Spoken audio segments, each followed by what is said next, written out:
Oke deh, kita coba ya. Sebenarnya nomor satu ini kan persamaan dari lingkaran gitu ya.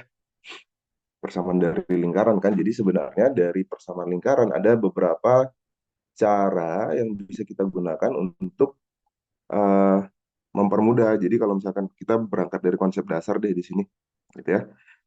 Rumus umum dari persamaan lingkaran itu adalah X min A kuadrat ditambah dengan Y minus B kuadrat sama dengan R kuadrat. Dasar dari rumus lingkaran itu semuanya dari sini.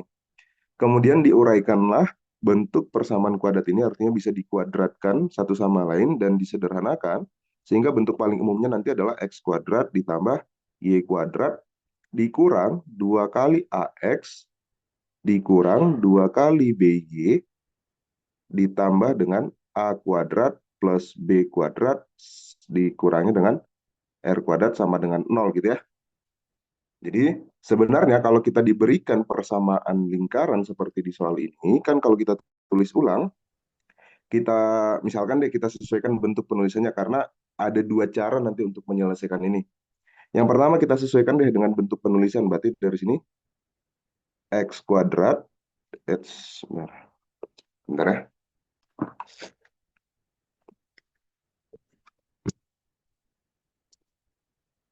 oke, X kuadrat ditambah Y kuadrat dikurangi dengan 2X dikurangi dengan 8Y sama dengan 8 kan, berarti kalau misalkan kita pindahkan minus 8 sama dengan 0 dong kalau begitu.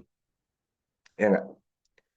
Nah, berarti untuk mencari pusat dari lingkaran, kita perhatikan saja posisi penulisannya. Kalau begitu, misalkan deh, di persamaan umum ini kan pusatnya saya misalkan sebagai A, B. Berarti kita sesuaikan aja posisi penulisannya. Yang sama yang mana? Ini tujuan kita. Oke, berarti dari sini nanti ketemu dong pusatnya. Berarti dalam hal ini, karena dia yang diminta adalah pusatnya itu P dan Q, berarti P-nya itu sama saja dong. Minus 2AX sama dengan minus 2. Oke, jadi nanti dari bentuk penulisan ini, karena posisi penulisannya udah sama, caranya langsung aja nanti koefisien dari si X pangkat 1 ini dibagi minus 2. Dan ini pun dibagi minus 2. Jadi langsung ketemu kalau P itu minus 2 dibagi minus 2 jadinya 1. Dapat nggak logikanya? Jadi tinggal dibagi 2 saja, minus 2 saja. Berarti jadinya nanti di sini 1. Hal yang sama untuk Q-nya, jadinya nanti minus 8 per minus 2. Jadinya 4. Dalam hal ini berarti sudah langsung ketemu. P-nya itu 1, Q-nya itu 4. Berarti tugas berikutnya adalah mencari jari-jari gitu ya. Dapat ya logikanya? Berarti untuk mencari jari-jarinya ini tinggal kita samakan Kak, saja posisi penulis. Ya, aku bingung deh, itu semua kenapa dibagi sama min 2? Apa karena karena rumus koefisien? Oh, ya koefisiennya karena rumus umumnya kan minus 2AX kan. heeh, Minus 2BY. Jadi untuk mendapatkan A-nya saja dan mendapatkan B-nya saja tinggal dibagi minus 2. oke, Oke? oke. Kemudian apa lagi? Nah, tadi kan berarti dalam hal ini kita A-nya sudah dapat, B-nya sudah dapat, berarti tugas kita mencari R kuadratnya. Berarti kalau misalkan dalam hal ini, kan nilai dari semuanya itu harus sama dengan minus 8. Jadi kalau misalkan kita tulis 1 kuadrat ditambah 4 kuadrat dikurangi dengan R kuadrat harus bernilai minus 8 kalau begitu. Ini jadinya nanti 1 ditambah 16 minus 8 ya pindah ke ruas kiri jadinya plus 8. R kuadratnya pindah ke ruas kanan jadinya positif R kuadrat gitu ya. Berarti 1 tambah 16 tambah 8 harusnya 25 kan? Akar dari 25 berarti jari-jarinya sama dengan 5. Nanti seperti itu. Bisa nggak nomor satu? Atau ada yang mau tanyakan dulu? Silakan.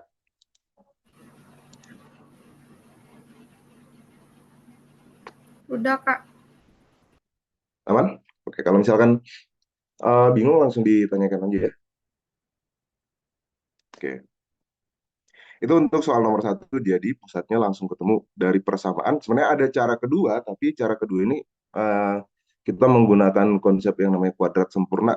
Tapi kalau bentuk persamaannya udah seperti ini, kayaknya paling gampang langsung bagi -2 aja. Misalkan deh contohnya, untuk menentukan pusat lingkaran ya.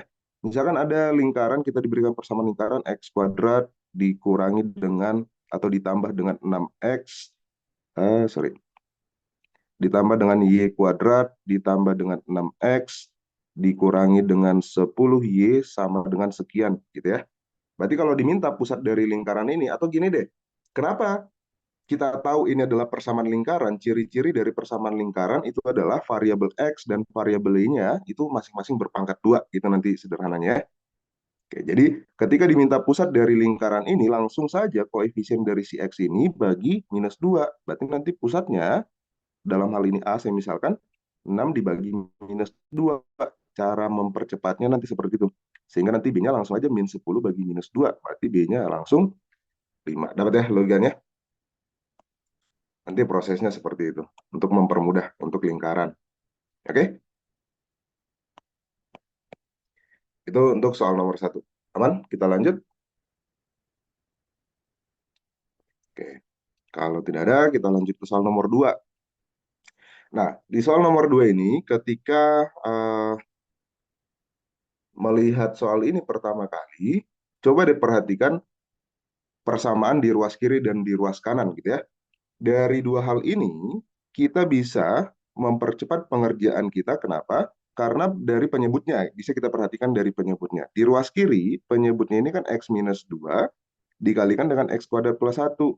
Sementara di ruas kanan, ini penjumlahan dari dua pecahan, di mana penyebutnya X kuadrat ditambah 1 dan X minus 2. Konsep yang kita gunakan untuk menyelesaikan ini adalah menyamakan posisi penulisan. Karena yang di ruas kiri ini dia jauh lebih sempurna penulisannya, karena tujuan kita kan mencari A, B, dan C kan. Kita tinggal menyederhanakan yang di ruas kanan saja.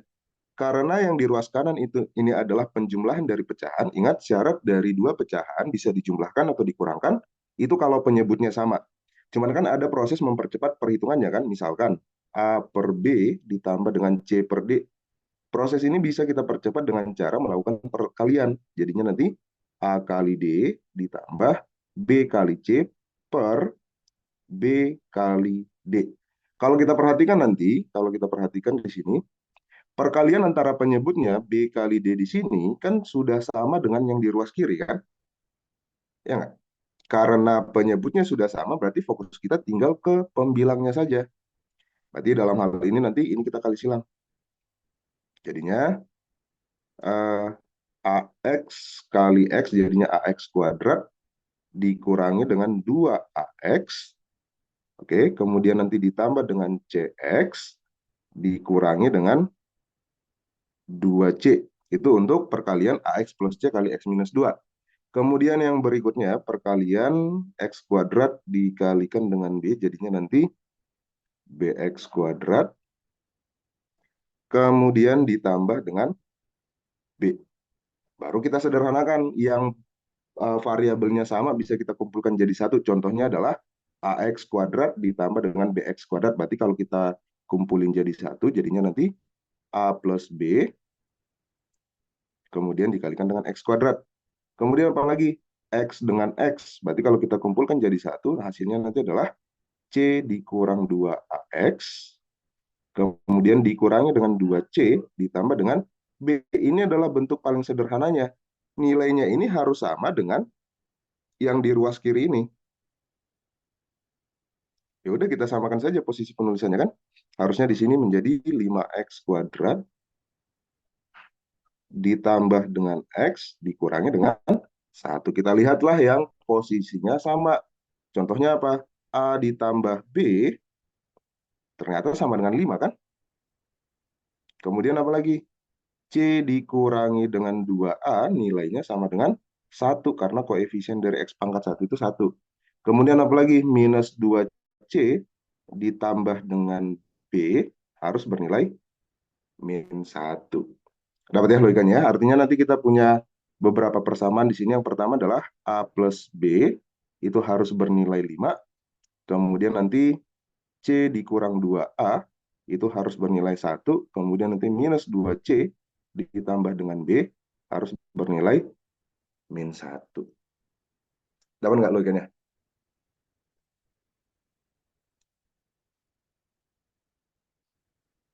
Oke, nah kalau sudah seperti ini bebas kalian membuatnya seperti apa. Bisa cara pertama itu adalah kita mengubahnya ke dalam variabel yang sama. Misalkan deh kalau kita perhatikan di persamaan kedua dan persamaan ketiga, kayaknya dari sini bisa kita hilangkan si C-nya kan? Misalkan untuk menghilangkan si C-nya di sini ada 1C, di sini ada 2C. Berarti kalau misalkan ini kita kali 2, jadinya nanti 2C dikurangi dengan 4A sama dengan 2 gitu ya. Kemudian minus 2C ditambah dengan B sama dengan min 1. Berarti kan untuk menghilangkan si C-nya berarti kita jumlah saja nih. Kalau misalkan kita jumlah, kita dapatkanlah informasi minus 4A ditambah dengan B harus bernilai 1. Dapat ya logikanya ya? Bisa kira-kira? Kemudian tadi kan ada informasi di persamaan yang pertama A plus B itu harus 5. Tinggal kita tambahkan saja di sini. A plus B sama dengan 5. Untuk menghilangkan B-nya boleh kita lakukan proses pengurangan. Pindahkan saja ke atas gitu ya. Atau bebas deh mau dikurangkannya minus 4A dikurang dengan A jadinya minus 5A. 1 dikurang 5 jadinya minus 4. Maka A-nya ketemu. Oke, jadinya nanti positif 4/5.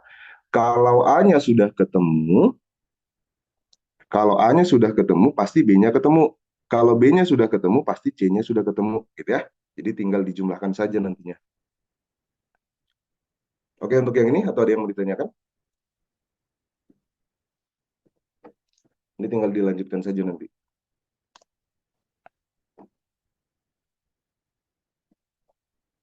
Aman ya? Boleh nanti silakan dilanjutkan.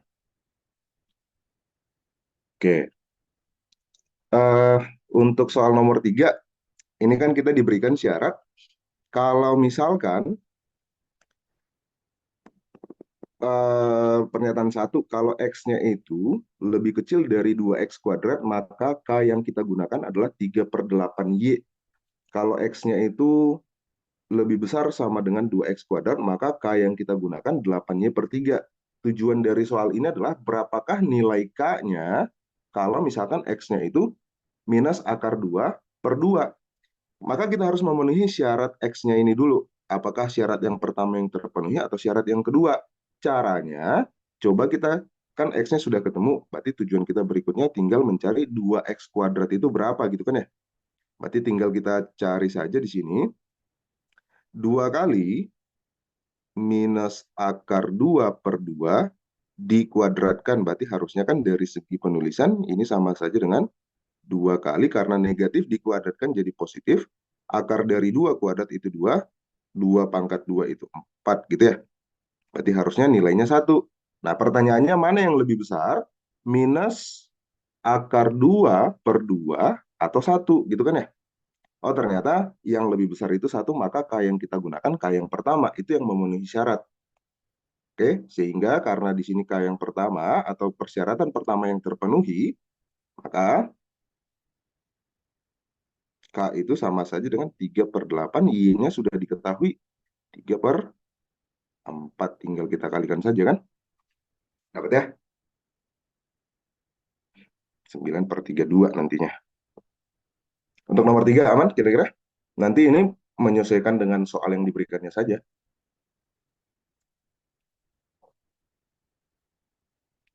Aman? Ada yang mau ditanyakan? Silakan. Boleh kalau via chat juga boleh.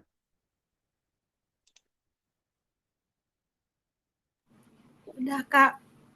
Aman ya? Aman. Nomor 4 kalau begitu. Nah, di soal nomor 4 ini sebenarnya langkahnya itu tinggal substitusi saja. Uh, jangan terkecoh dengan penulisan X plus H-nya.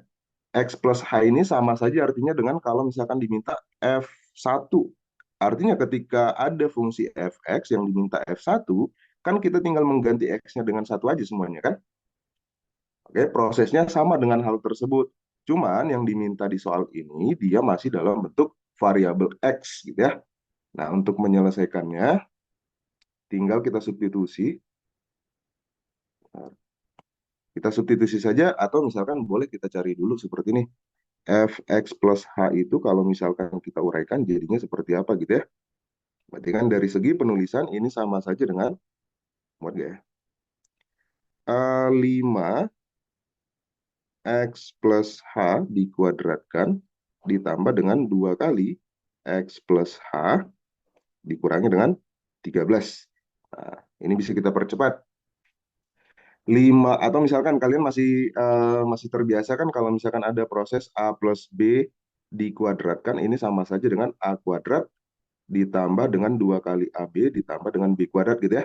Jadi proses ini bisa kita gunakan untuk mempercepat. Artinya X plus H dikuadratkan itu kan jadinya X kuadrat kan. Dikali 5 nanti jadinya 5X kuadrat. Ditambah dengan 2 kali X kali H. Berarti kan boleh kita buat menjadi 2 kali HX tapi dikali 5. Makanya di sini saya buat 10. Kemudian nanti ditambah dengan H kuadrat. Kemudian dikali 5 jadinya 5H kuadrat. Baru 2 kali X itu 2X.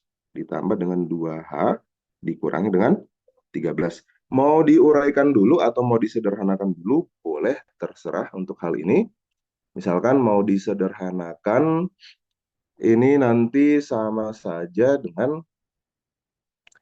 atau bentar, kayaknya sampai di sini pun boleh deh. Oke. Nah, yang diminta di soal ini kan dikurangi dengan fx itu sendiri kan. Tadi fx itu sudah ada, di mana fx itu adalah 5x kuadrat ditambah dengan 2x dikurangi dengan 13. Berarti kalau kita lakukan pengurangan di sini, seharusnya ada beberapa yang tereliminasi kan. 5x kuadrat dikurang 5x kuadrat jadinya 0. Kemudian nanti di sini ada 2x dikurangi dengan 2x jadinya 0. Minus 13 dikurangi dengan 13. Minus 13 jadinya 0. Maka yang tersisa nanti hasil pengurangannya adalah, kalau misalkan kita tulis ulang, ini sama saja nanti dengan 10hx ditambah dengan 5h kuadrat ditambah dengan 2h. Tapi jangan lupa, di soal yang diminta masih dibagi lagi dengan h. Jadi tinggal kita bagikan saja ini dengan h. Bentuk yang sama antara pembilang boleh tereliminasi nih. Di sini jadinya ini pangkat 1, ini jadinya 1. Gitu ya. Sehingga hasil paling akhirnya nanti adalah 10x ditambah dengan 5h ditambah dengan 2. Nah, nilai dari fungsi tersebut sama dengan ini. Oke, berarti kalau kita samakan posisi penulisannya, kan nilainya harus sama dengan AX ditambah dengan CH ditambah dengan B. Berarti dari sini sudah ketahuan dong kalau misalkan A itu bernilai 10, B itu bernilai 2, dan C itu bernilai 5. Tinggal kita sesuaikan dengan pertanyaannya. 10A tambah 10B tambah 10C kan sama saja dengan 10 kali A plus B plus C gitu ya. A plus B plus C-nya tadi berapa? 10 tambah 2 tambah 5 berarti 17. Artinya ini sama saja 10 kali 17 berarti 170. Bisa kira-kira? Nah, nomor 4 ini sebenarnya konsep yang kita gunakan adalah uh, menyamakan posisi penulisan. Sama seperti soal nomor 2 tadi.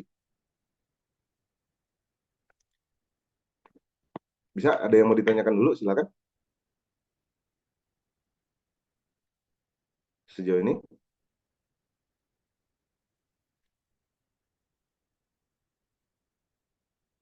Aman ya? Kalau misalkan aman, kita lanjut ke soal nomor 5.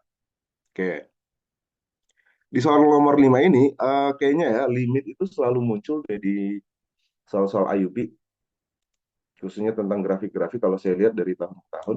Atau yang ikut di Intake 2 kemarin, ada nggak tipe soal seperti nomor 5 ini? Yang kemarin ikut. Muncul nggak tipe soal seperti ini?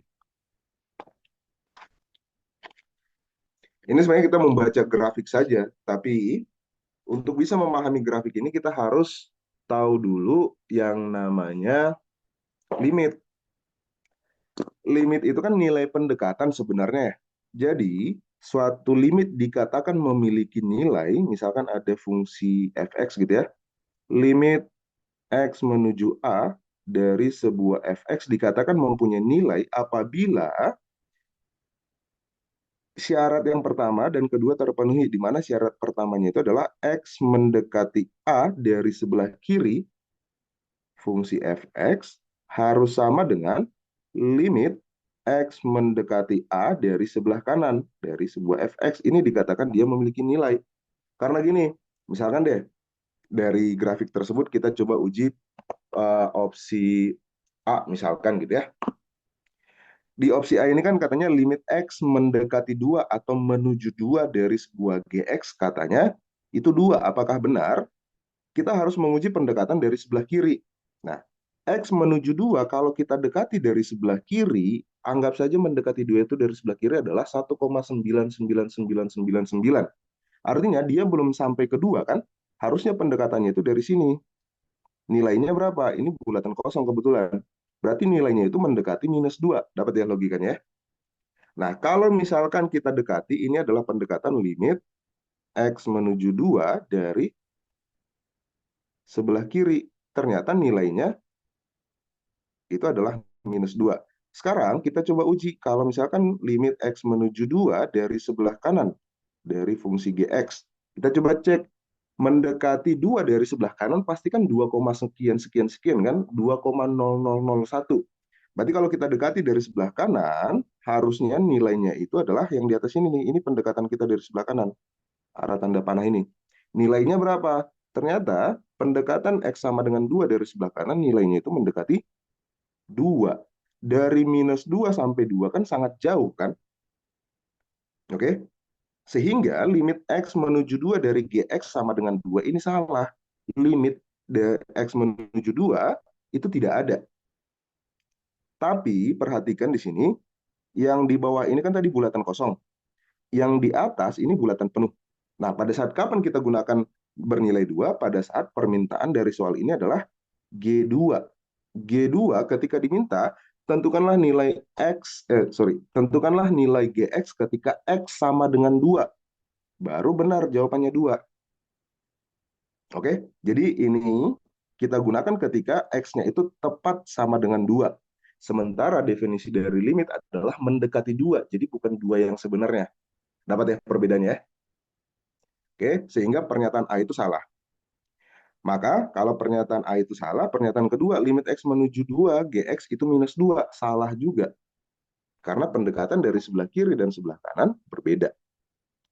Dapat ya perbedaannya ya? Kemudian, yang C, apakah benar G2 sama dengan -2? Salah. Karena G sama dengan 2, G2 atau ketika X-nya sama dengan 2, nilainya itu harus bernilai positif 2 di sini. Sehingga pernyataan C ini salah. Oke. Pernyataan yang keempat, delta. Limit X menuju 2 dari sebelah kiri. Jadi 2 pangkat negatif itu artinya pendekatan X menuju 2 dari sebelah kiri. Dari GX katanya 2. Apakah benar? Tidak. Harusnya bernilai -2. Maka pernyataan D ini pun salah. Nah, pernyataan yang kelima. Pernyataan E, limit X menuju 2 GX tidak ada. Ini benar. Bisa diikuti kira-kira maksud dari soal ini? Atau ada yang mau ditanyakan? Bingung?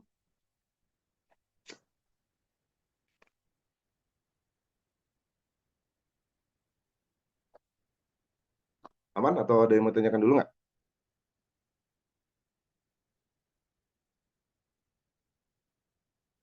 Atau misalkan kayaknya saya punya soal lain. Bentar ya. Nah, ini kayaknya mirip soal ITB juga. Coba deh, yang nomor 1 ini. Ada yang bisa, saya hapus dulu deh. Ada yang bisa ini nggak menjawab kenapa? Oke, karena kalian tadi sudah melihat jawabannya itu adalah A. Kenapa jawabannya A? Gitu deh.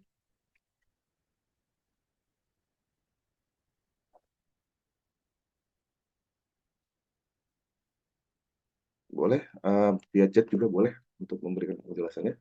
Kalau misalkan tadi kalian udah paham di yang pertama tadi, ini kasusnya sama, prosesnya sama.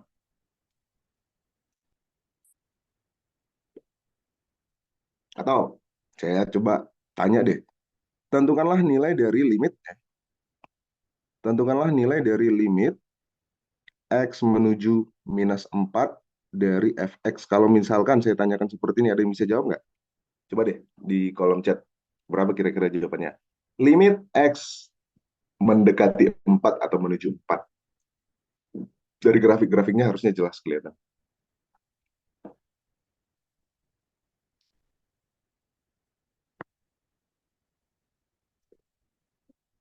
Dua Kak, dua, dua, dua. Berapa? Dua, X menuju minus 4.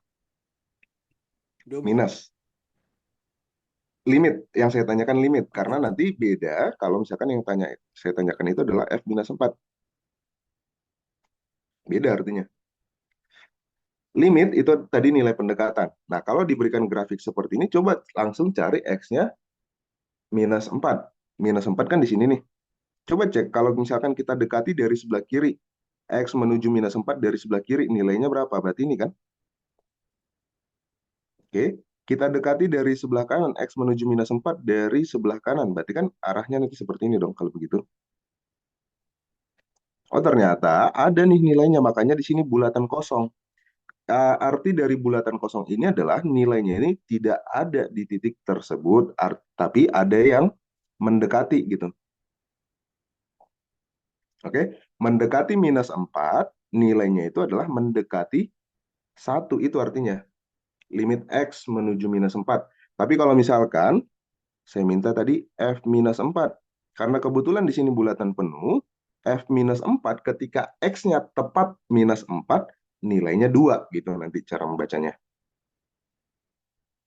Oke, kurang lebih konsep yang kita gunakan seperti itu. Kalau misalkan opsi yang A, limit X menuju 3 dari Fx, apakah benar 2? Coba cek X sama dengan 3. X sama dengan 3. Yang mendekati dari sebelah kiri nilainya berapa? 2 kan? Yang mendekati dari sebelah kanan ternyata pun ada nilainya kan? Maka benar pernyataan satu ini, limit X mendekati 3, nilainya 2. Tapi kalau diminta tentukanlah F3. Ketika X-nya sama dengan 3 kan di sini bulat penuh kan? Nilainya berapa? 1. Dapat ya perbedaannya ya? Kemudian kalau misalkan yang B, limit X menuju 1 dari Fx sama dengan 0. Kenapa salah pernyataan B? Yang mendekati kalau misalkan kita cek, eh mendekati 1 berarti kan 0,9999 nilainya berapa? 0. Karena arah grafiknya kan dari sini nih. Oke? Tapi kalau misalkan limit X menuju 1 dari sebelah kanan nilainya berapa? 1. Ya kan? Dari 0 ke 1 kan sangat jauh perbedaannya sehingga pernyataan yang B ini salah. Dia tidak memiliki limit. Dapat ya perbedaannya ya? Nanti untuk kasus yang kedua ini. Oke, itu dulu deh. Sama halnya dengan soal nomor 5 tadi yang kita bahas. Aman? Ada pertanyaan? Silakan. Sejauh ini.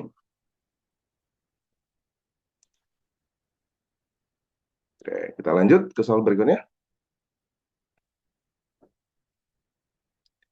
Oke, soal berikutnya ini sebenarnya kalau misalkan kalian yang IPA mungkin cukup hatam lah ya dengan sudut-sudut istimewa gitu.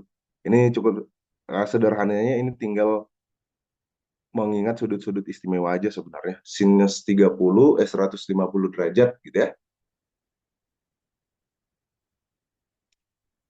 Ini kalian hafalkan saja sebenarnya sinus 150 derajat itu sama saja dengan sinus 30. Oke, berarti ini sama dengan setengah ditambah dengan sin 120 derajat itu sama saja dengan setengah akar 3 dibagi dengan kosinus 210. Atau misalkan ada konsep yang namanya konsep sudut berelasi. Kalian boleh cek nanti ada tabel sudut berelasi itu. Oke, sudut berelasi. Jadi kita tidak perlu menghafalkan sampai 360 derajat, cukup sampai 90 aja. Tapi nanti ada perubahan-perubahannya gitu ya. Tapi buat yang terbiasa dengan sudut-sudut besar seperti ini, nggak apa-apa. 210 derajat gitu ya. Itu sama saja harusnya kosinus 210 derajat itu berarti ada di kuadran 3. Kosinus di kuadran 3 itu bernilai negatif. Berarti ini harusnya sama saja nanti dengan 210 dikurang. Oke, berarti sudut berelasi ini minus setengah akar 3 harusnya gitu ya. Dikurangi dengan kosinus 300 nanti ada cara gini. Untuk menghasilkan 300 derajat itu kan sama saja dengan 360 dikurangi dengan 60 kan? Nanti ada proses seperti itu, berarti sama saja dengan kosinus 60. Kosinus 60 berapa? Setengah. Tinggal disederhanakan saja. Ini boleh disederhanakan menjadi 1 ditambah akar 3 per min akar 3 min 1 gitu ya. Kita rasionalkan saja. Oke, mau dirasionalkan menjadi minus akar 3 ditambah 1 per minus akar 3 ditambah 1 juga boleh. Berarti ini nanti harusnya minus akar 3 ditambah nanti dengan 1. Kemudian nanti minus akar 3 kali akar 3 berarti minus 3 ditambah dengan akar 3 dibagi dengan minus 3 dikurang 1 gitu ya. Ini eliminasi. Harusnya minus 2 per minus 2. Jawabannya nanti 1. 3 kurang 2 itu 1. 3 dikurang 1 itu positif 2. Min 1. Oke, ini nanti tinggal hafalannya saja. Aman untuk yang ini? Nggak tahu deh, kalau di IUP kayaknya beberapa soal itu ada materi-materi trigonometri. Jadi mau nggak mau harus dihafalkan. Salah satu contohnya ini di soal nomor 7. Soal nomor 7 ini benar-benar kita menggunakan konsep dari sudut berelasi yang saya bilang tadi, yang kita gunakan di soal nomor 6.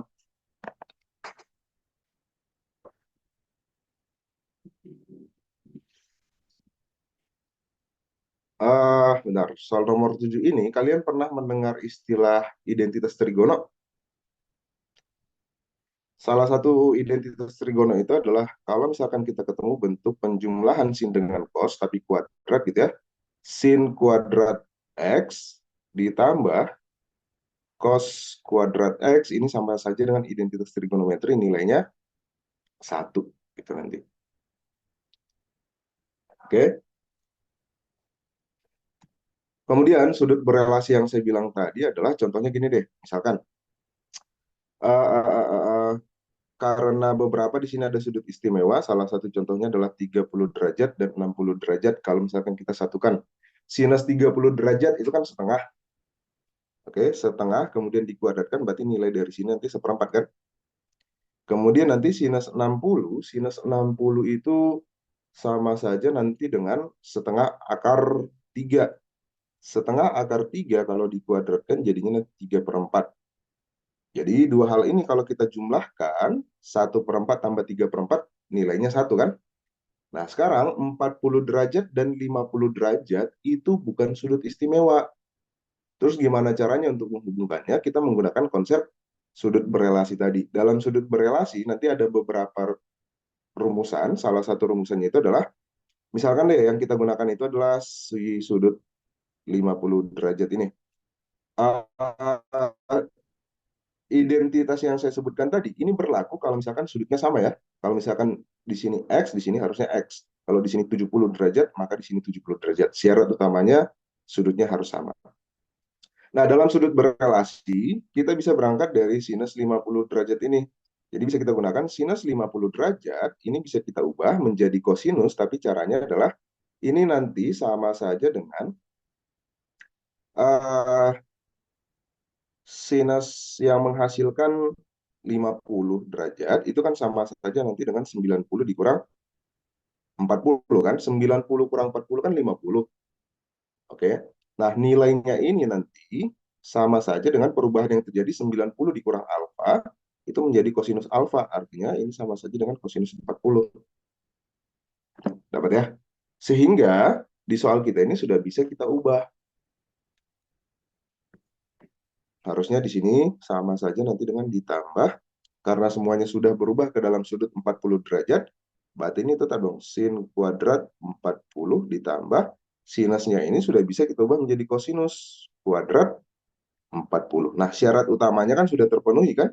Sin kuadrat 40 tambah cos kuadrat 40 tadi nilainya berapa? 1 kan identitas yang tadi. Nah, 1/4 ditambah 3/4 nilainya juga 1. Berarti seakan-akan ini sama saja dengan 1 tambah 1. Nilainya 2. Oke, sudut berelasi mau tidak mau memang untuk mempercepatnya, kalian harus hafalin mau tidak mau. Oke, ada yang mau ditanyakan dulu nggak di sini? Silakan.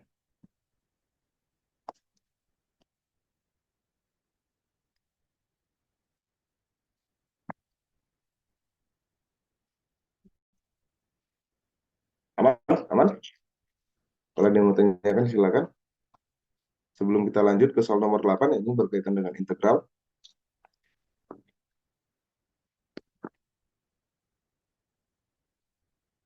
Oke. Kalau tidak ada, kita lanjut ke soal nomor 8. Akan sangat baik sekali kalau misalkan kalian sudah punya dasar dari integral. Oke, khususnya integral tentu gitu ya, karena di soal ini kita diberikan batas bawah dan batas atas. Tapi sebelum ke sana, kita harus memahami dulu kalimat pertama yang diberikan di soal ini.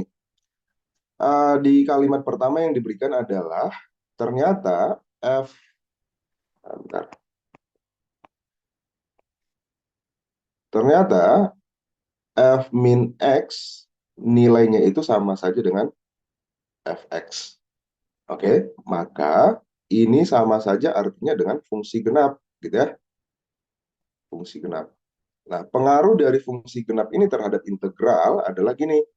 Misalkan, kita diberikan integral dengan batas bawah minus A, batas atasnya A, gitu ya, dari sebuah fungsi fx. Kalau misalkan dia memenuhi syarat yang tadi, fungsi genap, maka ini bisa kita ubah menjadi integral dari minus A sampai 0 fx dan nilainya sama dengan integral dari 0 sampai a fx ya. Artinya bentuk dari soal ini bisa saja kita ubah menjadi seperti ini. Oh, ternyata integral dari minus a sampai a dari sebuah fx dx harusnya ada penulisan dx gitu ya. Ini sama saja dengan 2 kali integral dari 0 sampai a. Ini untuk mempercepatnya. Oke. Tujuannya apa di soal ini? Kita coba cek deh informasi yang diberikan. Di soal kita diberikan informasi batas dari 0 sampai 3, kemudian dari 3 sampai 8. Tapi pertanyaan dari soal ini adalah dari minus 3 sampai 8, gitu kan ya? Karena kita sudah mengetahui tadi ini adalah fungsi genap, maka bentuk integral atau pertanyaan ini bisa kita ubah menjadi integral minus 3 sampai 0 dari si fx dx ditambah dengan integral dari 0 sampai 3 fx dx ditambah dengan integral dari 3 sampai 8 fx dx gitu ya. Berarti kalau misalkan kita diberikan informasi integral dari 0 sampai 3 nilainya 2 gitu ya. Nilainya sama dengan 2. Dan ini adalah fungsi genap, maka dari minus 3 sampai 0 itu pun harus bernilai 2. Dapat ya logikanya? Karena pengaruh fungsi genap tadi. Maka integral dari minus 3 sampai 0 oleh si fx itu harus bernilai 2 juga. Kenapa? Karena ini tadi berlaku sifat seperti ini. Dari 0 sampai 3 nilainya 2, berarti dari minus 3 sampai 0 pun harus bernilai 2. Ditambah dengan, ini tadi sudah ada di informasi, 2 ditambah dengan 3 sampai 8 kan nilainya 12. Berarti kalau kita jumlahkan, langsung 16.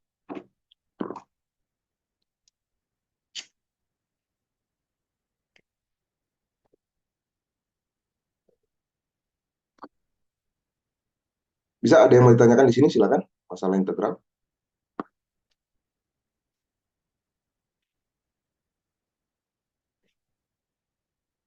Aman? Reja, ada yang mau ditanyakan? Bentar, Kak.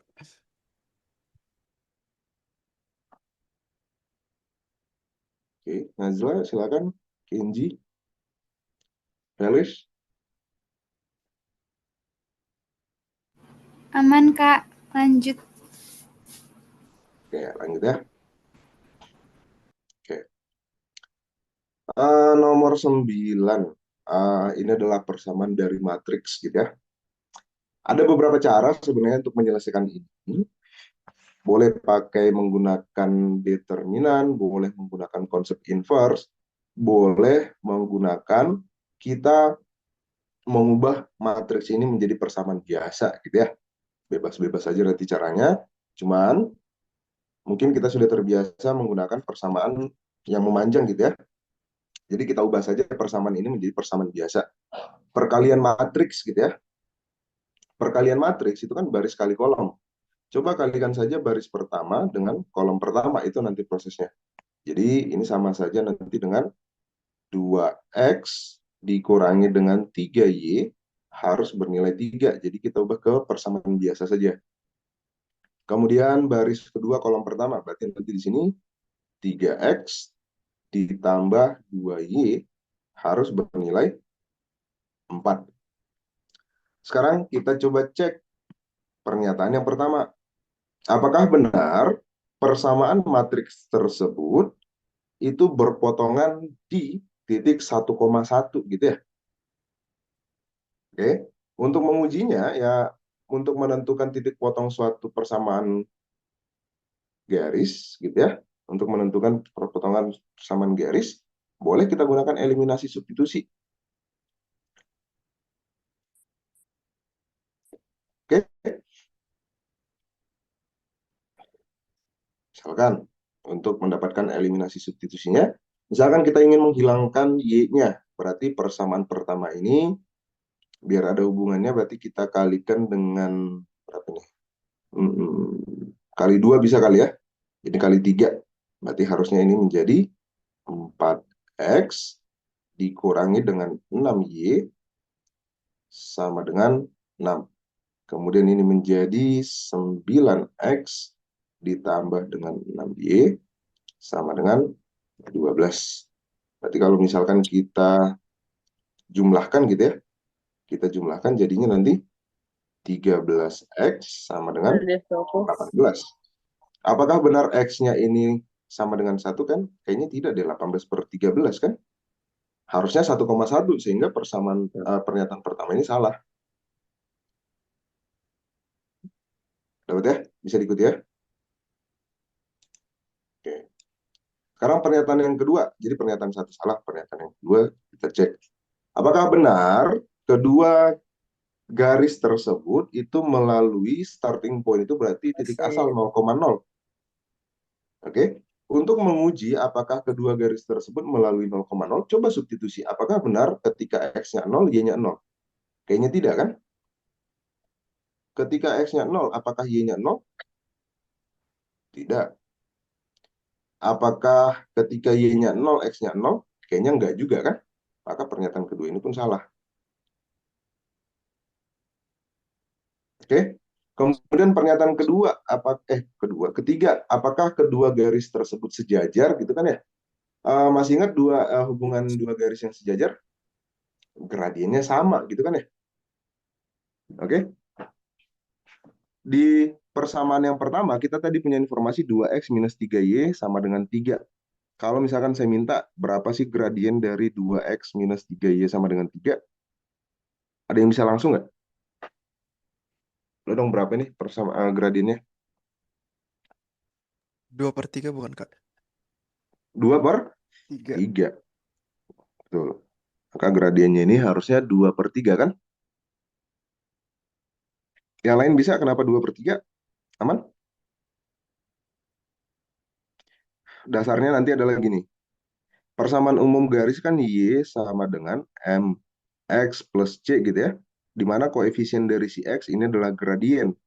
Tapi kalau Y-nya ini sudah 1 di depannya, atau koefisiennya udah 1, maka sebenarnya prosesnya itu adalah gimana caranya agar penulisan kita ini menjadi Y sama dengan gitu kan ya. Berarti minus 3Y-nya pindah ke ruas kanan, jadinya nanti positif 3Y sama dengan 2X dikurangin 3. Tapi kan koefisiennya masih 3, berarti semuanya kita bagi dengan 3. Sehingga Y sama dengan 2/3X dikurang 1 kan sudah sesuai dengan bentuk umumnya. Nanti prosesnya sebenarnya seperti itu. Oke? Nah, Dua garis yang sejajar itu gradiennya harus sama. M1 harus sama dengan M2. Sekarang kita coba cek persamaan garis yang kedua. 3X ditambah dengan 2Y sama dengan 4. Maka gradiennya berapa? Bisa langsung kayak tadi.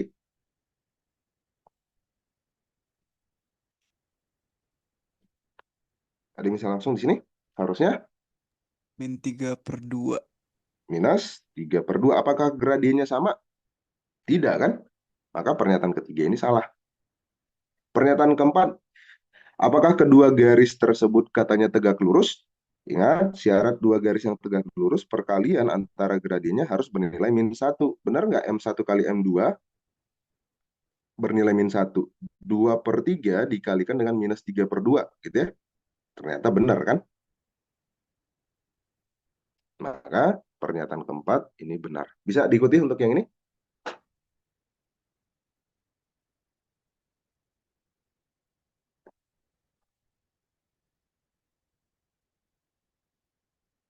Ada yang bertanyakan? Silakan untuk yang ini.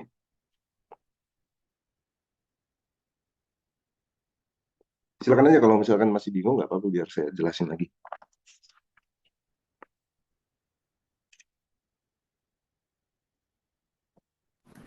Lanjut, Kak.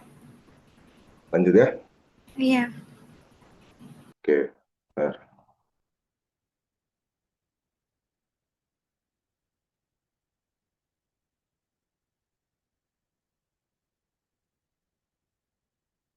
Oke, di soal nomor 10. Nah, soal nomor 10 ini nggak ada rumusannya. Jadi benar-benar kita harus kreatif dalam mengerjakannya. Kita harus bisa menghubungkan informasi yang diberikan dengan yang ditanyakan, gitu ya. Eh, kalau misalkan kita diberikan informasi A pangkat 2X sama dengan 2, gitu ya. Sementara pertanyaannya adalah A pangkat 7X. Jadi cukup beragam cara menyelesaikannya ini. Mungkin yang kepikiran, bisa saja kepikiran yang pertama kali di sini kan A pangkat 2X itu kan sama saja dengan A pangkat X dipangkatkan dengan 2. Nilainya 2, gitu ya. Artinya, artinya bisa langsung kita ubah A pangkat X itu sama saja dengan akar dari 2, gitu. A pangkat 7X berarti kan A pangkat X dipangkatkan dengan 7, gitu kan. Dikurangi dengan hal yang sama berlaku, gitu ya. Cuman ada, boleh saja gini, kalau kita perhatikan pangkat tertinggi dari pertanyaan ini kan pangkat 7 kan. Bagaimana kalau misalkan persamaan ini atau pertanyaan ini karena pangkat tertingginya itu adalah pangkat 7X. Oke, ruas kiri dan ruas kanan itu sama-sama kita kalikan dengan A pangkat 7X. Boleh nggak kira-kira? Misalkan saya tulis ulang. Di sini menjadi A pangkat 7X dikurangi dengan A pangkat minus 7X dibagi dengan A pangkat 5X ditambah A pangkat minus 5X.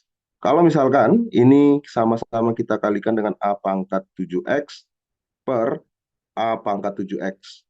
A pangkat 7X per A pangkat 7X kan nilainya 1 kan? Artinya persamaan ini sebenarnya kita kali 1. Semua bilangan yang dikali 1 ya nilainya tetap. Artinya kita tidak mengubah nilai. Yang kita ubah itu hanya bentuk penulisannya saja. Masing-masing kita kalikan deh. A pangkat 7X kali A pangkat 7X. Perkalian bilangan yang basisnya sama, maka pangkatnya dijumlahkan. Berarti 7X tambah 7X, 14X dong kalau begitu. A pangkat 14X. Dikurangi dengan A pangkat minus 7X dikali A pangkat 7X. Berarti minus 7X tambah 7X. 0 kalau begitu. A pangkat 0. Dibagi dengan hal yang sama untuk penyebutnya. Ini menjadi 5 tambah 7, 12 berarti ya. A pangkat 12X ditambah dengan minus 5 tambah 7 berarti A pangkat 2X. Oke? Kebetulan semua pangkatnya sudah pangkat genap. Biar ada hubungannya dengan A pangkat 2X, kita ubah saja. A pangkat 14X itu kan sama saja dengan A pangkat 2X dipangkatkan dengan 7 gitu ya. Dikurangi dengan A pangkat 0 itu 1. Dibagi dengan A pangkat 12 itu sama saja dengan A pangkat 2X dipangkatkan dengan 6 ditambah dengan A pangkat 2X. Tadi kan di awal sudah disebutkan A pangkat 2X itu bernilai 2. Berarti tinggal kita ubah saja. Ini sama saja dengan 2 pangkat 7 dikurang 1 per 2 pangkat 6 ditambah 2. Ini tinggal kalian sederhanakan saja nantinya. Bisa ya kira-kira ya untuk yang ini? 2 pangkat 7 berapa? Ada yang bisa dengan cepat?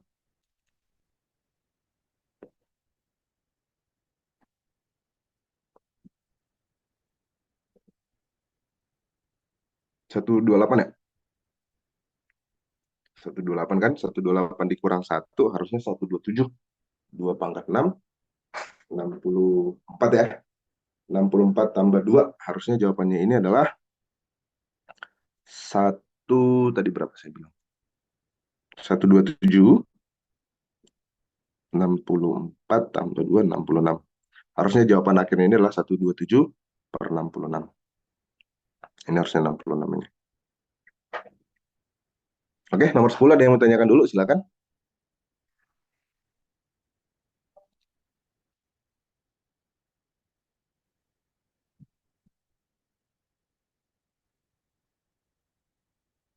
Aman untuk ini, silakan kalau ada yang mau ditanyakan.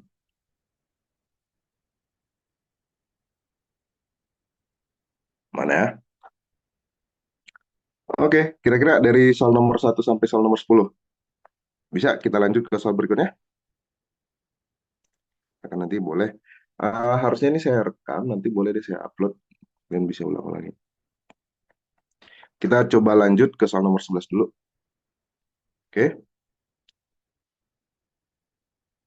Di soal nomor 11 ini, kita diberikan dua fungsi atau kurva pertama ini berbentuk parabola. Dari mana kita tahu ini parabola? Karena koefisien pangkat X-nya itu berpangkat 2 gitu ya. Sementara Y-nya berpangkat 1. Itu ciri-ciri dari parabola. Oke.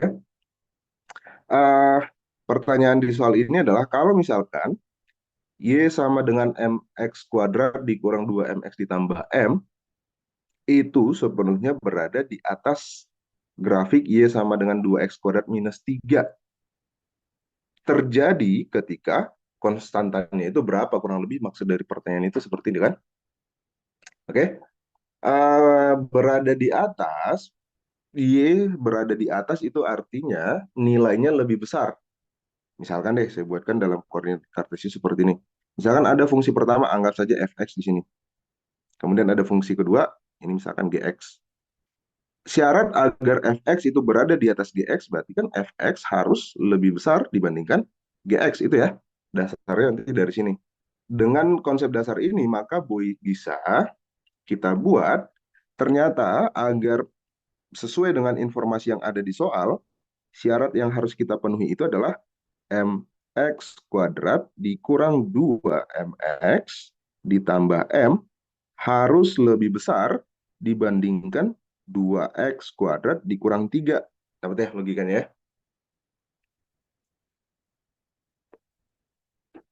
Oke. Kemudian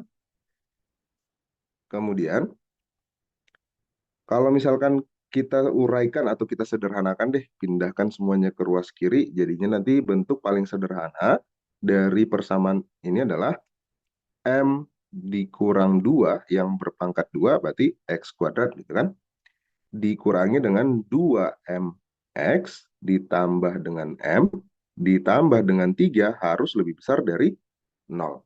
Nah, lebih besar dari 0, gitu ya, ini kan jadinya kan persamaan kuadrat kan, pertidaksamaan kuadrat kan.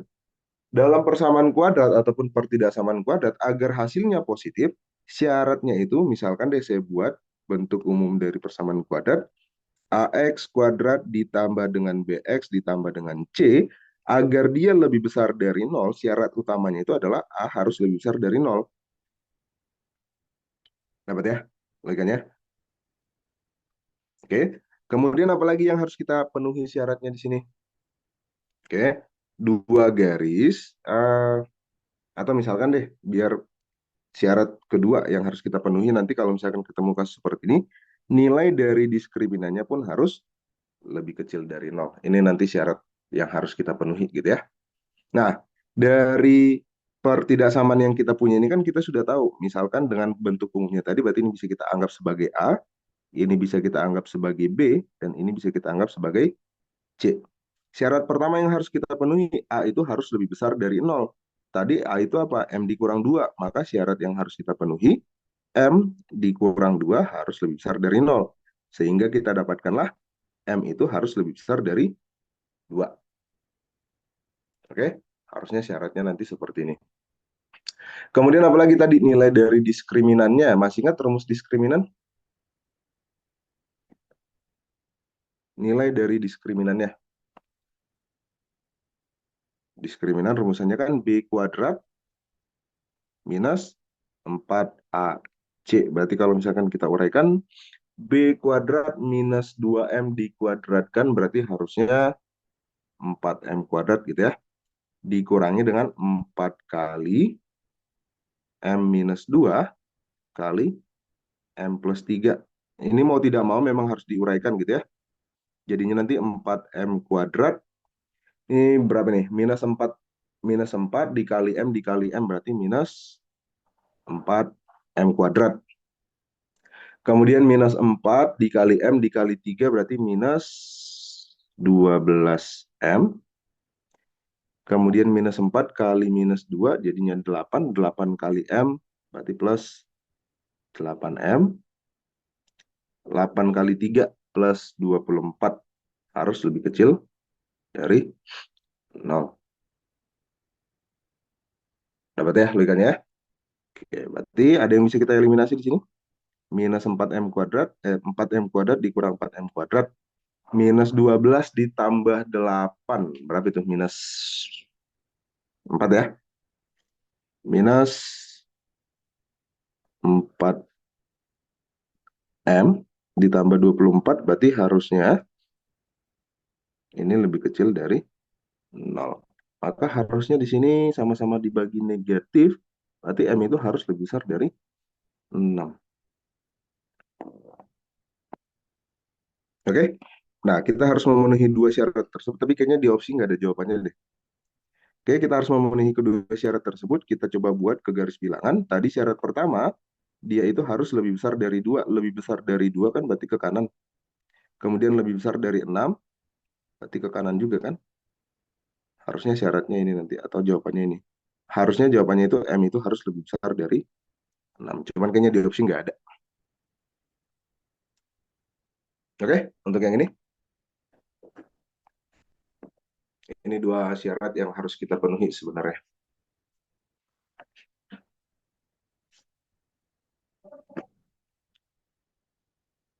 Oke. Nah, nomor 12. Nomor 12 ini harusnya dari bentuk penulisannya ini adalah ini adalah deret geometri tak hingga. Dari mana kita tahu ini adalah deret geometri tak hingga? Karena tanda titik-titik di sini ditambah dan seterusnya dengan pola yang sama, gitu kan ya? Nilainya 1/8. Maka hal pertama yang harus kalian ingat adalah rumusan dari deret geometri tak hingga. Rumus deret geometri tak hingga atau S tak hingga itu rumusannya adalah A per 1 dikurangi dengan rasio gitu ya. Nah, yang diminta dari soal ini adalah tentukanlah suku ketiga dari barisan tersebut atau dari deret tersebut. Yang diminta adalah suku ketiganya. Dalam geometri, suku ketiga itu atau rumusan awalnya UN gitu ya. UN itu sama saja dengan AR pangkat N-1 kan. Berarti ketika diminta suku ketiga sama saja dengan AR pangkat 2 dong kalau begitu. Artinya soal ini bisa kita jawab kalau kita tahu berapa A-nya, berapa R-nya. Kurang lebih nanti seperti itu. Oke. Dari soal tersebut, A itu berarti ini kan. Ini adalah suku pertamanya. Ini adalah A. Kemudian untuk mencari, atau misalkan saya buat deh, di sini A itu adalah 1 per X plus 1. Untuk mencari rasio, itu kan perbandingan antara suku kedua dengan suku pertama. Kalau kita perhatikan perbedaan antara suku kedua dengan suku pertama, ataupun suku ketiga dengan suku kedua, bentuknya sama, cuman pangkatnya berbeda di sini. Ini awalnya pangkat 1, Ini pangkat 2, pangkat 3. Pasti berikutnya kan 1 per X plus 1 pangkat 4 kan? Artinya rasionya itu sama dengan suku pertama kalau begitu. Dapat ya logikanya? Oke. Karena A dengan suku pertama dengan rasionya sudah kita tentukan, maka kita bisa berangkat dari S hingga tadi. Di soal sudah diketahui ternyata S hingga bernilai 1/8 gitu ya. Berarti dari sini 1/8 itu sama saja dengan suku pertamanya tadi adalah 1 per X plus 1 dibagi dengan 1 dikurangi dengan 1 per X plus 1. Nah, ini mau disederhanakan langsung boleh sebenarnya. Kita ubah saja satu ini, satu itu kan sama saja dengan X plus 1 bagi X plus 1 gitu ya. Jadi kalau mau disederhanakan langsung boleh nih, 1 per X plus 1 per, jadinya di sini X per X plus 1. Bisa nggak langsung saya ubah seperti ini? Karena ini kan bentuk penulisannya menjadi X plus 1 per X plus 1 dikurangi dengan 1 per X plus 1. Seakan-akan ini 1 dikurang 1 gitu ya. Oke, kemudian karena penyebutnya di sini sama, ini boleh langsung eliminasi. Berarti hasilnya nanti adalah 1 per X. 1 per X sama dengan 1/8. Berarti X-nya berapa? 8 gitu ya. Kalau X-nya sama dengan 8, berarti suku pertamanya berapa dong? Berarti dari sini, A itu kan tadi 1 per X plus 1. 9. Berarti 1 per 1/9. 9. Betul. Betul. R-nya pun sama dong kalau begitu ya.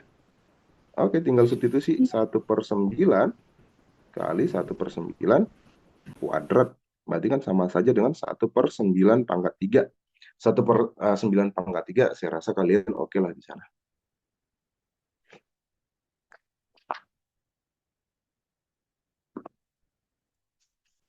Untuk yang nomor ini, ada yang bertanyakan, silakan.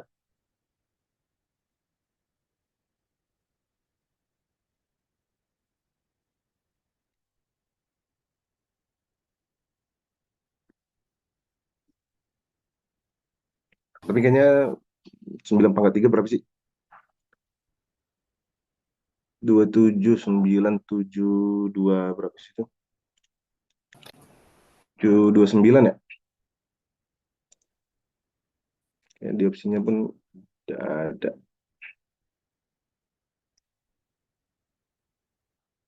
Atau saya ada yang salah hitung di sini.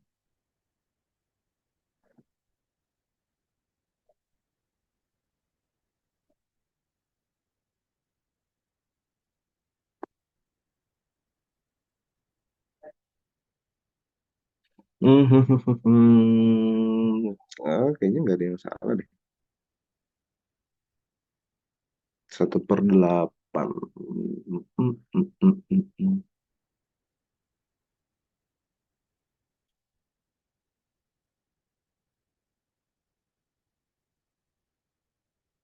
Kayaknya benar kok nih, harusnya 729. Oke, aman kok ini. Oke. Nomor 13.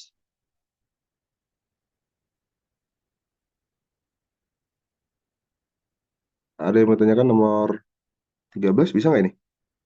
Ini konsep turunan harusnya. Di soal nomor 13 ini, karena bentuknya kan U per V nih. Masih ingat nggak kalau misalkan ketemu bentuk persamaan Y sama dengan U per V gitu ya, bentuk pecahan.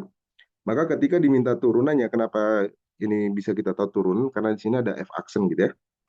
Maka turunan pertamanya itu nanti Y aksen itu sama saja dengan U aksen V dikurangi dengan U V aksen per V kuadrat gitu ya. Oke. Di soal sudah diberikan informasi ternyata F0 artinya kita tinggal substitusi X-nya menjadi 0 saja kan?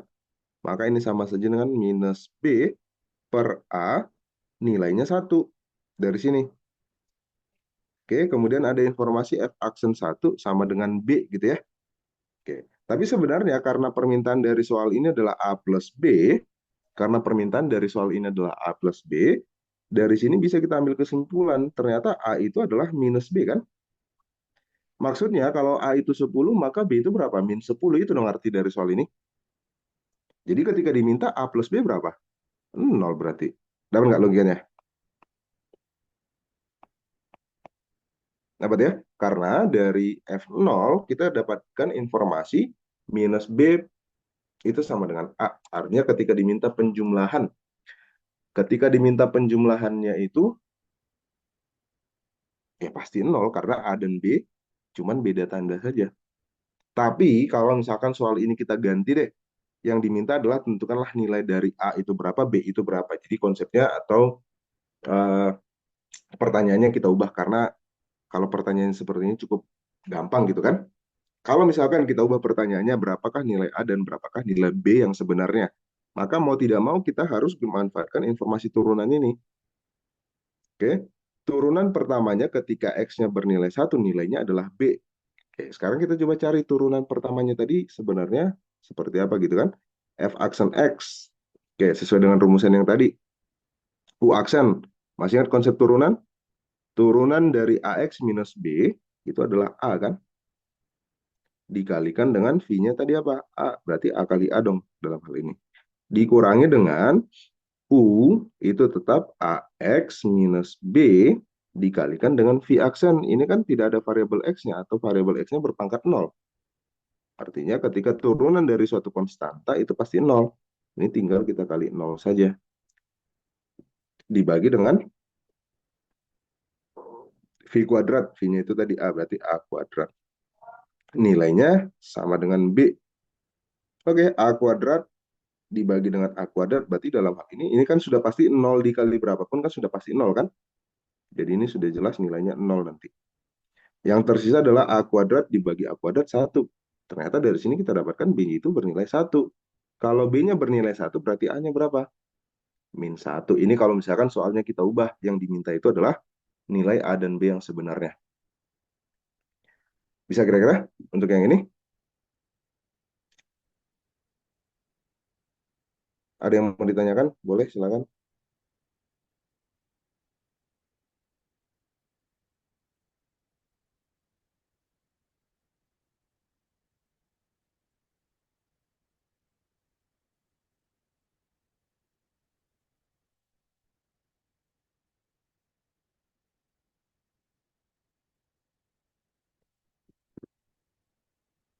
Aman-aman? Oke. Kalau aman, kita lanjut ke soal nomor 15. Oke. Eh, katanya ada 5 orang bersaudara nih. Oke. Di mana katanya umur mereka itu membentuk suatu barisan aritmatika. Jika yang termuda itu berumur 20 tahun dan yang tertua itu berumur 32 tahun, maka penjumlahan dari kelima orang tersebut itu berapa gitu kan ya? Karena ada 5 orang, berarti yang diminta di sini adalah deretnya kan? Ingat perbedaan antara deret dengan barisan. Barisan itu adalah susunan dari bilangan-bilangannya. Kalau deret itu penjumlahan, itu perbedaan antara barisan dengan deretnya. Artinya di soal ini yang diminta itu sebenarnya adalah S5-nya. Atau misalkan kita berangkat dari SN dulu deh, ada yang masih enggak? SN aritmatika. Boleh, siapa ada yang masih enggak? Dari mana dapatnya rumus SN tersebut?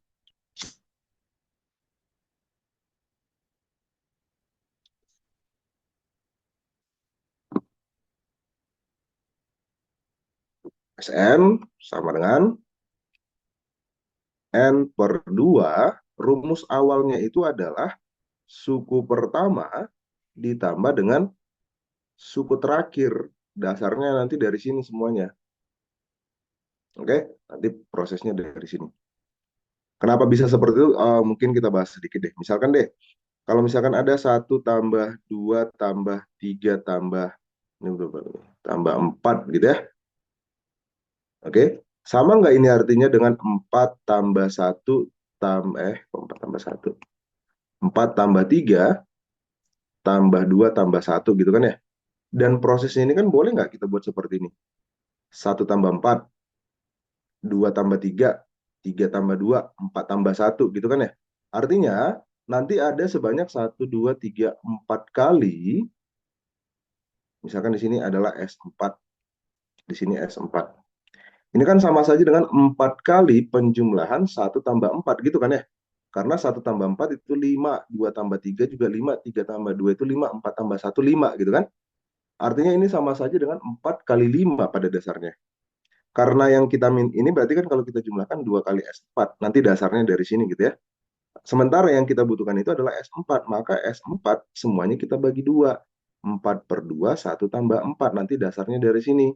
Nah, ketika mau mengubah ke dalam SN, maka SN itu sama saja dengan, karena tadi contoh yang saya gunakan adalah 4 suku, berarti makanya di sini 4.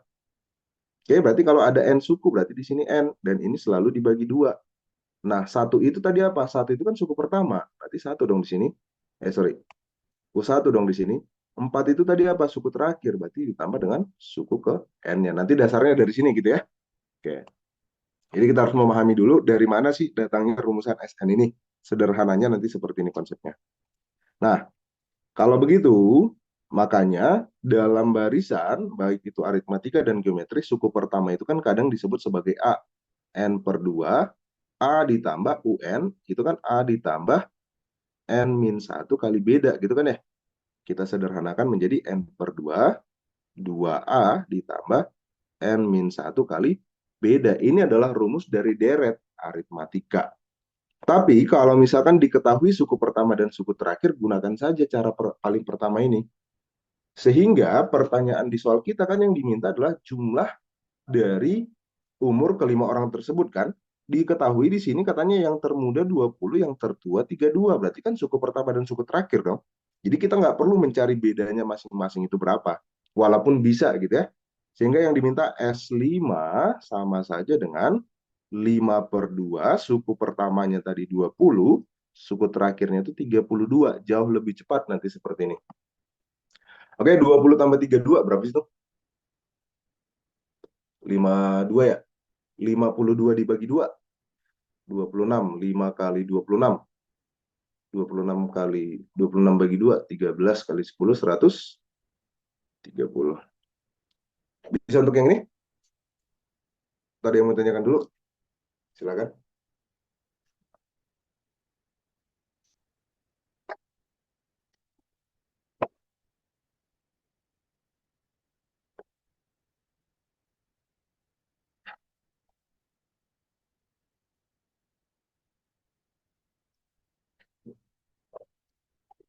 Aman? Mungkin kita bahas beberapa soal lagi mungkin ya. Kebetulan saya ada Zoom meeting lagi habis ini. Aman ya? Nggak ada pertanyaan ya? Enggak. Oke. Sekarang nomor 15. Nomor 15 ini masih berkaitan dengan barisan aritmatika juga. Oke. Di soal nomor 15 ini masih berkaitan dengan aritmatika juga. Gitu ya. Jika diketahui suatu barisan aritmatika dengan UN adalah suku ke N-nya gitu kan. Jika suku kedua ditambah dengan suku ke-15 ditambah dengan suku ke-40 nilainya sama dengan 165. Maka berapakah nilai dari suku ke-19? Nah, ini kan aritmatika sudah jelas. Berarti kalau misalkan yang diminta adalah suku ke-19, ini sama saja suku pertama ditambah 18 kali bedanya gitu kan ya. Oke. Nah, yang kita butuhkan untuk mengetahui berapa nilai dari suku ke-19 adalah suku pertama dan beda. Tapi untuk soal ini kita tidak perlu mencari suku pertamanya berapa, bedanya berapa. Kenapa? Karena informasi yang diberikan ke kita itu cuma satu ini doang. Padahal yang kita butuhkan itu kan dua variabel, yaitu A dan B. Kita diberikan satu variabel. Nggak bisa pasti kita cari salah satu dari mereka. Kemungkinannya ketika melihat soal ini adalah pasti ada hubungan nanti A tambah 18 dengan hasil dari penjumlahan ini. Bisa berlaku kelipatannya, gitu ya. Nah, untuk mempercepat perhitungan, nantinya gini, suku kedua kan A plus B, suku ke-15 kan A tambah 14B, jadi kita nggak perlu menuliskan ini lagi sebenarnya. Oke, untuk mempercepat perhitungannya kan pasti masing-masing dari mereka ini ada satu A kan? Berarti ketika kita jumlahkan udah pasti 3A gitu nanti untuk mempersingkat perhitungan. Di sini yang tersisa adalah 1B, di sini 14B, di sini 39B. Jadi tinggal tambahkan saja 1 tambah 14 tambah 39, yaitu 54. Ya nggak sih? Berarti tambah 54B, nilainya harus 165. Nanti prosesnya mempercepatnya seperti itu.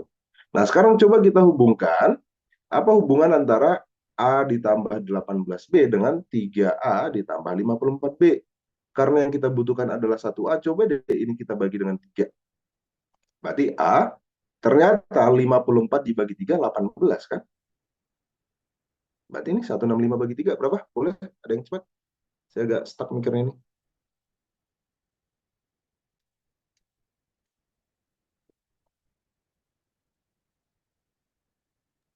Ada, berapa? 55. 55. Berarti pertanyaan ini jawabannya adalah 55 gitu ya. Bisa kira-kira untuk tipe soal seperti ini? Aman?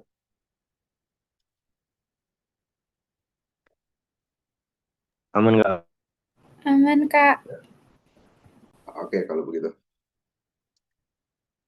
Kita coba nomor 16, ada yang bisa nggak nih? Berapa hasil penjumlahan bilangan bulat antara 250 antara gitu ya, antara 250 dan 1000, tapi yang habis dibagi 7, disable by 7.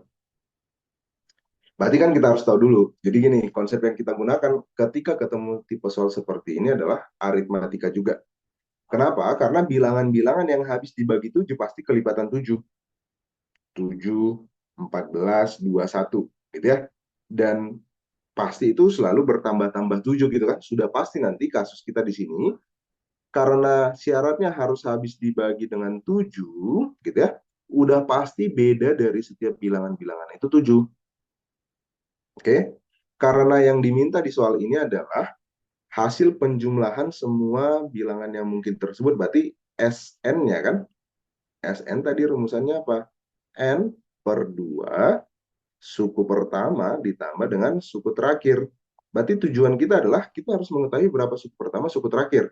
Dan ada berapa banyak bilangan tersebut. Kurang lebih nanti seperti itu. Jadi yang harus kita ketahui pertama adalah ada berapa banyak sih bilangan tersebut dari antara 250 sampai 1000 yang habis dibagi 7 gitu. Nah, untuk mempersingkatnya, langkahnya itu adalah coba deh 250 dibagi 7. Berapa sih? Coba deh, ada yang bisa bantu? Sampai angka desimal-desimalnya. 35,71. 35,71. 71. Berarti tidak habis dibagi 7 dong kalau begitu. Ya nggak? I, Berarti cari nilai terdekatnya. Nilai terdekatnya berapa? 35 kan? iya.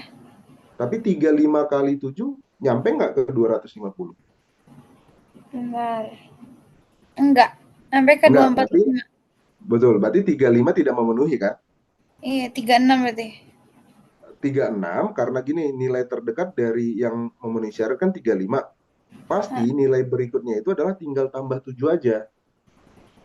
Tinggal tambah. Tinggal ditambah 7 aja pasti. 42 pasti kan? Iya. Dapat nggak logika yang saya maksud? Kalau misalnya kita gunakan 36, oke, pasti itu belum nyampe ke 250 juga. Berarti Dan 42 tidak kali 7. betul, 42 kali 7 berapa? Lebih. Jadi Berapa nih? 294. 294 udah memenuhi syarat belum? Kan antara 250 katanya. Iya. Dapat nggak logika yang Iya. saya maksud? Jadi kalau misalkan kita uji nih 251 bagi 7 apakah habis, itu nanti memakan waktu yang sangat banyak. Boleh nggak caranya seperti itu? Ya boleh-boleh aja, dapat ya bagian ya. Iya. Oke, jadi cari nilai terdekat. Oke, ternyata 250 dibagi 7 itu 35,71, artinya tidak habis dibagi. Nah, yang mendekati berapa? 35 kan harusnya kan? Iya. Atau misalkan, bentar. Kayaknya ada yang miss. Oh, jadi ditambah sama 36, 7-nya itu sorry, ya, Kak? 36, 36. 36 kali 7 berapa? Sorry, ada yang miss tadi. 36. Ambil nilai yang di atasnya aja. Kayaknya ini, sorry. 36 kan? Berarti Iya, 36 kali 7, 252. 252. Ah, ya. Berarti nilai terdekat dari 250 sampai 1000 yang habis dibagi 7 adalah 252. Ucapkan nggak logikanya? Bisa ya? Artinya kesimpulan kita dari sini suku pertamanya itu adalah 252. 252. Sama caranya ketika kita ingin mencari suku terakhir, kita ambil aja 1000. 1000 dibagi 7 berapa? Ada yang bisa bantu? Begitu. 142,8. Satu, berapa? 1000 dibagi 142,8. 142,8. Ambil bilangan bulat yang di bawahnya, berarti kan 142 gitu ya? Iya, 142 kali 7. 7. 994. Oke, 994. Berarti Berarti suku 994 itu terakhir, suku terakhir ya? betul, suku terakhirnya itu adalah 994. Nah, tadi kan tugas kita adalah mencari berapa banyak sih dari 252 sampai 994 kan? Kita harus manfaatkan UN ini. Tadi rumus UN apa? Ada yang masih ingat? A NIP ditambah, N-1 oke, sama difference. oke. Bedanya 7 kan? Iya, Suku pertamanya, langsung saya buat aja. Suku 252. pertamanya kan sudah diketahui gitu ya. 252 ditambah N-1 Minus 1. kali 7. Kak, Nah, berarti nanti, kita tuh nyari N-nya dulu kah? betul. Jadi kita harus tahu ada berapa banyak sih bilangan tersebut karena S berapa yang mau kita cari gitu kan. Oke. Oke, nanti untuk mempersingkatnya gini aja 994. Kayaknya nggak ada cara lain deh ini 994 dikurangi dengan 252. 994. 247 ya? 42, iya. 247 dibagi dengan 7. Hah? 247 dari mana, Kak? 742, Kak. 742. 742. Iya. Oh, sorry, udah jam setengah 10 soalnya. 74, kebalik. 7, Oke, 106. berapa? 106. 106. Kan 106 ini dari N-1 kan? Maka N-nya Iya. berapa? Iya. 107 gitu ya. Nah, Iya. ini proses ini kenapa sengaja saya tulis seperti ini? Ternyata bisa kita persingkat. Jadi nanti ketika seperti ini, proses yang ketika diketahui suku pertama, suku terakhir, untuk menghitung N-nya, ini sudah bisa kita persingkat. Caranya nanti adalah, rumusannya nanti adalah suku terakhir tersebut, gitu ya, dikurangi Iya. dengan suku pertama, dibagi dengan bedanya, ditambah 1 itu nanti. Oke? Iya. Jadi kita nggak perlu menuliskan ini lagi nanti. Bisa ya? Tadi R-nya itu adalah 107, maka yang diminta di soal ini adalah S 107. Berarti 107 dibagi 2 dikalikan dengan suku pertamanya 252 ditambah 99. Iya. Nah, ini saya rasa kalian mampu lah untuk menghitungnya. Berapa? Bagi 2.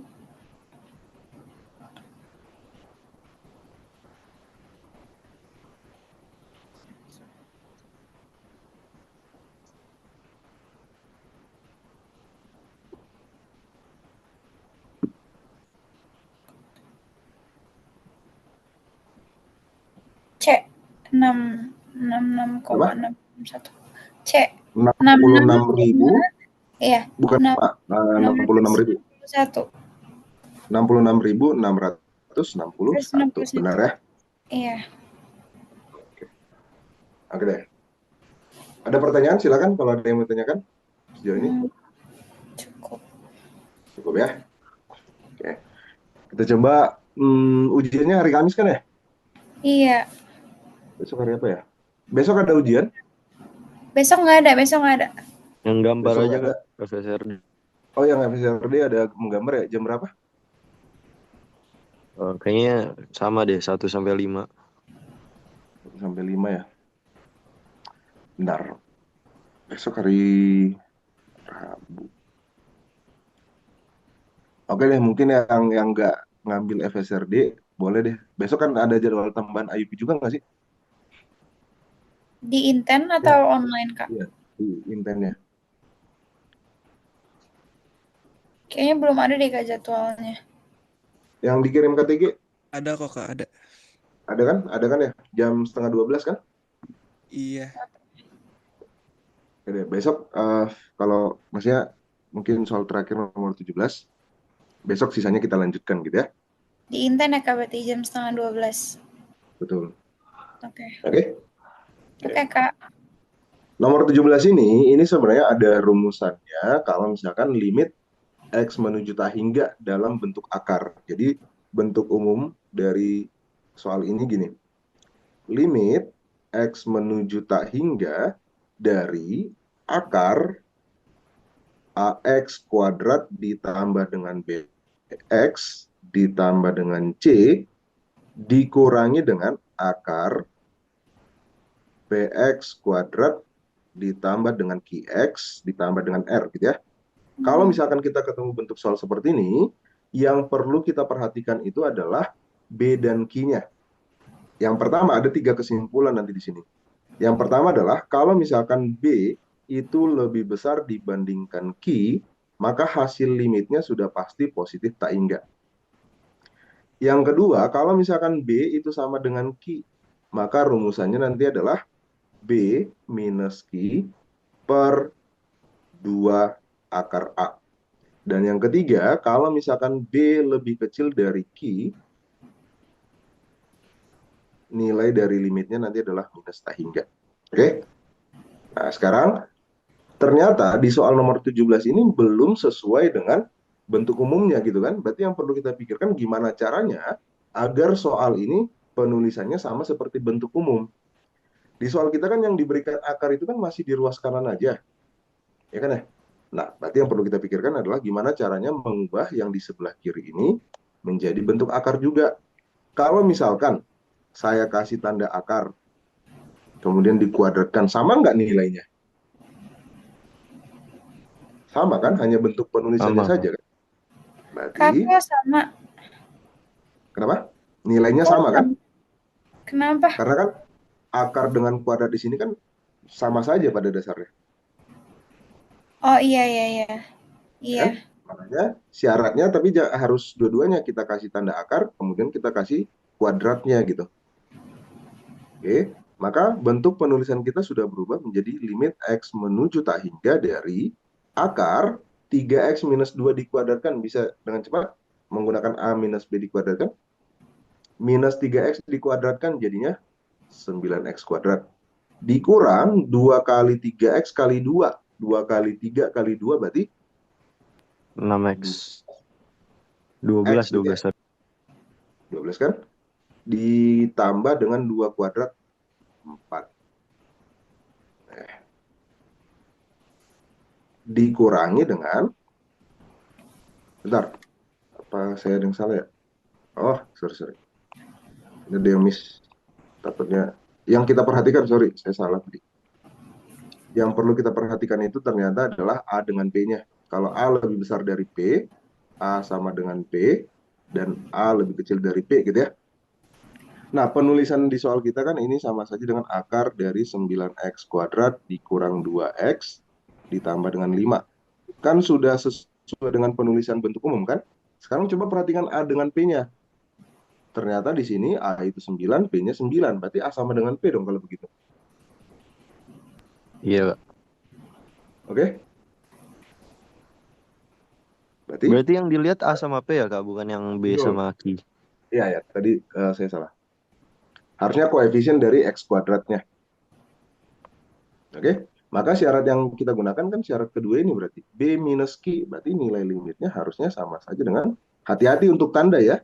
B-nya berapa ini? Minus 12. Jadinya minus 12 dikurangi dengan Q-nya berapa?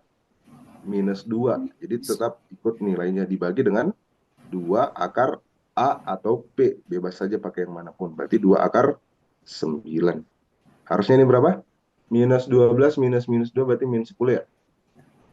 Per 2 kali 3. Berarti kalau mau disederhanakan harusnya minus 5/3. 5/3. Bisa ada yang mau tanyakan dulu di sini? Kak, aku kira tuh yang 3x minus 2 kalau diakarin sama dikuadratin, dua-duanya jadi hilang. Aku kira jadi 3x min 2 doang. Betul, memang awalnya kan seperti itu kan, Kak. Tapi kan belum sesuai dengan bentuk soal. Misalkan deh, saya kasih contoh kedua, misalkan gini. Tentukanlah nilai dari limit x menuju hingga dari akar, misalkan 4x kuadrat ditambah dengan 10x dikurangi dengan 100. Dikurangi dengan, hati-hati untuk tanda nanti ya, misalkan ini jebakan juga nih, dikurangi dengan 2x plus 5. Atau jangan plus 5 deh, jangan beda. Plus 3. Oke? Kan bentuk umumnya tadi yang di sebelah kiri dan yang di sebelah kanan kan harus sama-sama akar kan? Iya. Oke? Akar yang pertama dikurangi dengan akar yang kedua. Tapi hati-hati untuk tipe soal seperti ini jebakan. Jebakannya adalah tanda pengurang di sini, yang ini tadi, tanda pengurang di sini hanya berlaku untuk si minus 2x-nya saja. Dapat ya? Karena nggak dalam kurungnya, Kak. Kayak yang Betul, lebih karena kayak nggak ada kurungannya itu berarti ya. betul jebakannya. Jadi harusnya sesuai dengan bentuk umum, tanda negatif ini harus berlaku untuk semuanya gitu kan ya. Berarti harus kita ubah lagi penulisannya agar tanda negatif berlaku untuk semuanya, maka soal kita ini bisa kita ubah menjadi limit x menuju hingga akar, ini kan tetap ya 4x kuadrat ditambah dengan 10x dikurangi dengan 100 dikurangi dengan, nah kalau mau kita keluarkan tanda negatifnya dan berlaku untuk semuanya berarti tanda kurung 2x minus 3. Bisa kira-kira ya? Sehingga ini sudah bisa kita berikan akar dan di sini kuadrat. Dapat bagiannya? Iya. Oh, bisa dilepas gitu ya, Kak? Langsung dikurungin. Bisa. Tapi hati-hati kan posisi kurungnya ini kan di luar dari sini negatif kan? Karena gini, kalau misalkan nilainya harus sama kan. Jadi pada akhirnya kita hanya mengubah bentuk penulisan aja. Nilainya harus tetap sama. Kalau misalkan kita kalikan minus kali 2x kan minus 2x. Minus dikali minus 3 kan plus 3. Sama saja iya. nilainya. Nah, tapi kalau sudah diubah seperti di plus sama minusnya gitu, Kak. betul. Nanti kalau misalkan soal ini saya ganti lagi. Ternyata di sini adalah negatif. Hati-hati juga di sini. Maka ini harus plus kan? Dapat ya bagiannya? Baru bisa kita berikan tanda akar. Baru kasih tanda kuadrat.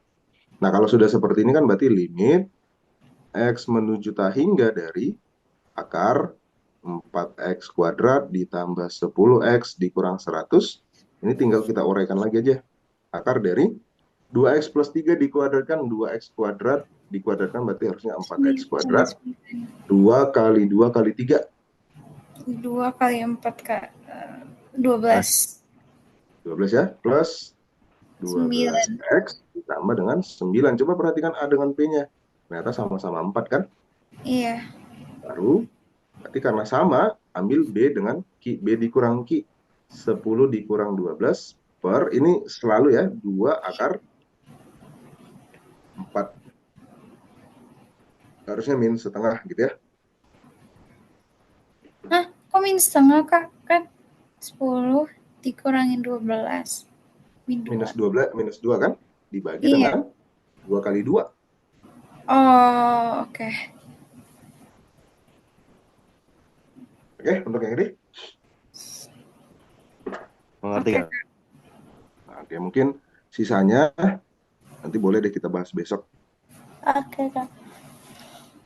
Oke. Kak, Aman, ada yang mau tanyakan dulu? Ya, Kira-kira ini worksheets-nya ada di ini nggak di Inten ya, yang hard copy-nya? Yang mana? Enggak, ini soal yang saya kumpulin sih sebenarnya di Inten. Ini nggak dicetak di Inten.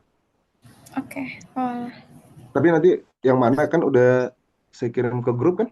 iya udah. Nanti pembahasan ini boleh deh saya teruskan ke grup juga nanti. Kak pengen nanya, Kak. Hmm?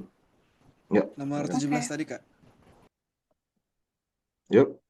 Itu kenapa 3x min 2-nya bisa tiba-tiba ada akarnya itu? Hanya mengubah bentuk penulisan aja sebenarnya. Misalkan Oh, akar dari 4. oke. Akar 2 kuadrat. Iya, Oke, betul. Akar 2 pangkat 2 gitu ya. iya, oke. Nilainya sama dengan 2 kan, sebenarnya plus minus 2 gitu ya. Tapi boleh nggak 2 ini saya ubah menjadi, saya Akar. kasih tanda akar, tapi dikuadratin. Prosesnya dari sana hanya dibalik saja prosesnya. Oh iya, ngerti, Kak. Ngerti. Oke? Oke. Aman, ada lagi silakan. Masih, Kak.